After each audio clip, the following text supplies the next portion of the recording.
पृथ्वीवरील सर्व सजीवांसाठी सर्वात आवश्यक असलेली गोष्ट म्हणजे पाणी. माणूस अन्नाशिवाय काही दिवस जिवंत राहू शकतो, पण पाण्याशिवाय राहणे अशक्य आहे. म्हणूनच जल हेच जीवन असे म्हटले जाते. पाण्याशिवाय पृथ्वीवरील कोणतेही जीवन शक्य नाही.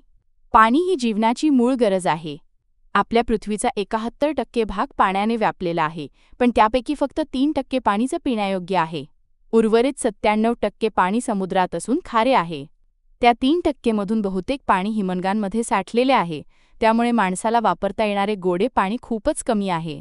पाणी केवळ पिण्यासाठीच नव्हे, तर अन्न उत्पादन, स्वच्छता, शेती, उद्योगधंदे, ऊर्जा निर्मिती अशा अनेक क्षेत्रांमध्ये अत्यंत महत्त्वाचे आहे.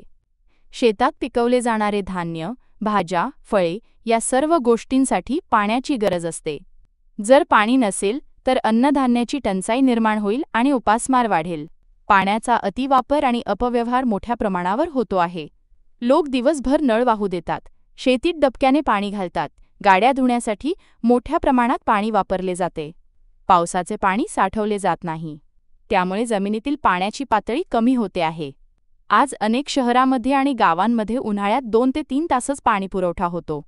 काही ठिकाणी तर 10 ते 15 दिवसांनी टँकरद्वारे पाणी दिले जाते. ही स्थिती पाहता पाण्याची बचत करणे ही काळाची गरज आहे.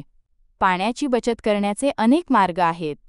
पावसाचे पाणी साठवणे, रेन वॉटर हार्वेस्टिंग, शेतात ठिबक सिंचन पद्धती वापरणे, अंघोळीला जास्त पाणी न वापरणे, वाहणारे नळ बंद करणे आणि पुनर्वापर योग्य असलेले पाणी इतर उपयोगांसाठी वापरणे वजा या सर्व गोष्टींमुळे पाण्याचा अपव्यय टाळता येतो.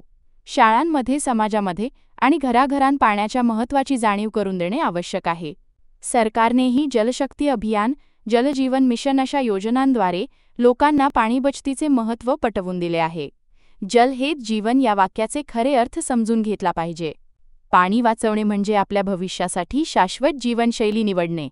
जर आपण आज पाणी वाचवले तर उद्या आपल्या पुढच्या पिढ्यांना त्याचा फायदा होईल.